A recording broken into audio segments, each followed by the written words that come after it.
Attachment এবং ভালোবাসায় সূক্ষ্ম কিন্তু গভীর তফাৎ আছে। অ্যাটাচমেন্ট প্রায়শই স্বার্থনির্ভর হয়। আপনি কাউকে বা কিছু পেতে, ধরে রাখতে বা হারানোর ভয়ে আটকে থাকেন। ভালোবাসা নিঃস্বার্থ হয়। ভালোবাসায় অধিকার বোধ বা শর্ত থাকে না। এটি স্বাভাবিকভাবে প্রবাহিত হয়। অ্যাটাচমেন্ট এখানে প্রত্যাশা থাকে, আপনি বিনিময়ে কিছু চান, তা ভালোবাসা হোক অথবা যত্ন, সময় বা মনোযোগ।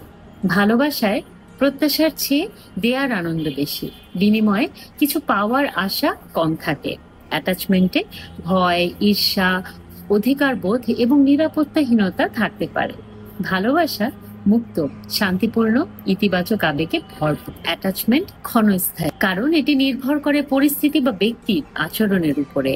ভালোবাসা গভীর এবং দীর্ঘস্থায়ী হয়, কারণ এটি পরিস্থিতির ঊর্ধ্বে চলে যায়। অ্যাটাচমেন্ট প্রায়ই একে অপরের নিয়ন্ত্রণ বা দখলে রাখার প্রবণতা দেখা যায়, আর ভালোবাসার স্বাধীনতা দেয়, একে অপরের বৃদ্ধিকে সমর্থন করে। অ্যাটাচমেন্ট আপনাকে ধরে রাখে, ভালোবাসা আপনাকে মুক্ত করে দেয়।